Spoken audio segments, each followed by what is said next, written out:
arrinta ragga u carruurlaadina arkaya arrinta ku khatarmina saas ummadda reer Jubbaland odhanaya ummadda Soomaaliyeed waxaan leeyahay dalkan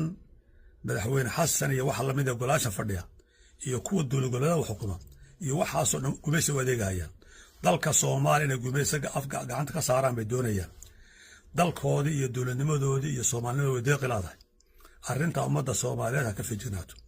nin baa la yidhi walaalkaabaa xafiiskeeda loo dhiibay asagaana soo koriyey markaasuu aamusay maxaad u aamusay yaa la yidhi wuxuu yidhi maxaa meesha yani dalka maxaa dad la-aan haysa buu yidhi hadda bal waxay soo wada hor fadhiyaa ee gumaysi inuu adeegan walba diyaar u yahay ee mataqaawada NGO-ga ee balaayada badinku arka ummadda Soomaaliyeed waa gablan wax alla waxaan golayaasha fadhiya iyo wax alla waxa madaxa madaxweynaha ugu horeeyo gumaysi u adeegaya Soomaalinimadii wakiil walaalkii waa deeqilaaya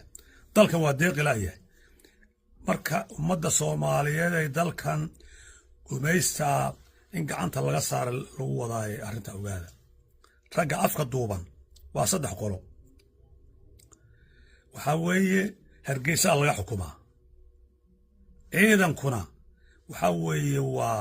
waa reer koonfureedkan xamar mataqaan hadda la wareegay iyo maxaan ku raadayay reer koonfur galbeed weeye ciidankuna Soomaaliya kama wada dhaxayaan waana mashruuc weeye mashruucaana waxa weeye waa mashruuc ummadda Soomaaliyeed iyo dalka Soomaaliyeed gumaystaha u adeegsanaya weeye inay wadanka la wareegaan waa la doonayaa xasan baan horgala ka ah madaxweyne xasan yaa horgala ka ah arrinta ummadda Soomaaliyeed ka faajinaada aad bay idin wasalaamayaa haddee nin walbana wixii faa'iido u yahay Soomaaliya ee Soomaaliya ka yimaada wixii dhibaato ku wada yahay inta kaliya garan lana